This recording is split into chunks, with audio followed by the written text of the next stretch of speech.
Good morning everyone. So ngayon po ay pag-aralan naman po natin ang Diyos at ang kanyang kaaway. Knowing God in His enemy. Sabi nga po dito. So sa panahon natin ngayon, hinihintay natin ang pagbabalik ng ating Panginoong Hesus. Tama? Pero siya ay nagbigay ng babala sa atin. Dahil maraming mga bulaang mga ngaral na nagtuturo ng kamalian. Ito ay ang layunin ng kaaway. Tayo na mga anak ng Diyos ay dapat na mag-ingat, kaya nga dapat nating gawin ang siguraduhin ang Diyos na ating sinasamba ay nag-iisang tunay na Diyos lamang.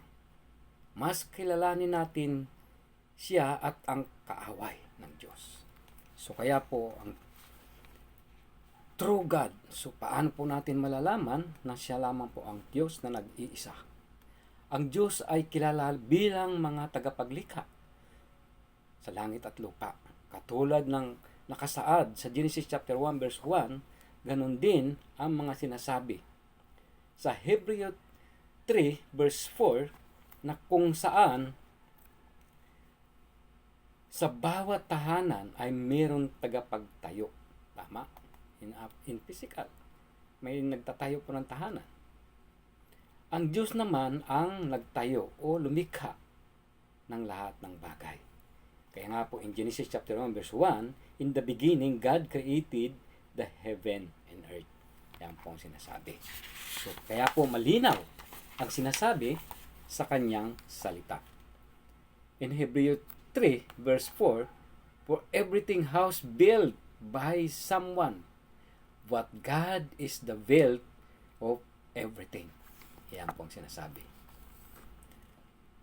Kung ang Diyos ang tagapaglikha lahat ng meron, maaari magkaroon tayo ng meron. Kaya nalikha ng Diyos mula sa tanong na ito.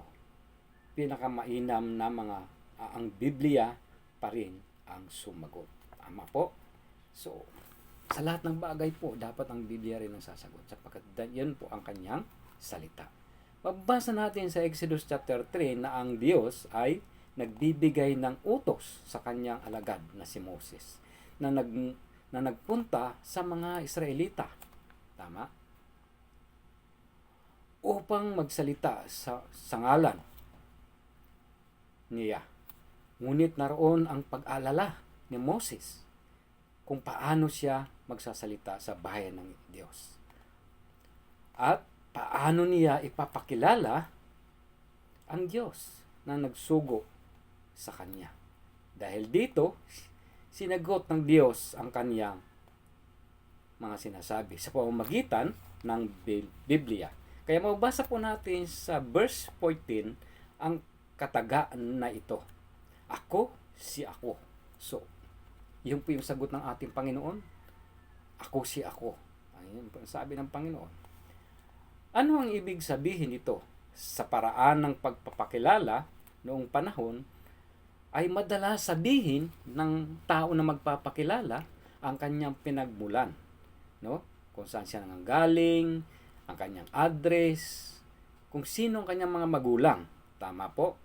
At maging ang lugar po na kanyang pinanggalingan ay sinasabi ng tao. O ganito ang lahi maging ngunit noong nagbigay ng Diyos ng kanyang pagkakilala, sinabi niya lamang na ako si ako. So ano po ang napapansin po natin sa sinabi ng Diyos? Ako si ako. Ibig sabihin, wala pong pinagmulan ng Diyos. Ibig sabihin, wala siyang pinagmulan. Tama? Pinanggalingan o simple lamang dahil hindi niya nabuhay mula sa lahat o kanino man. Ngunit ang lahat ng likha na nagmula sa Kanya.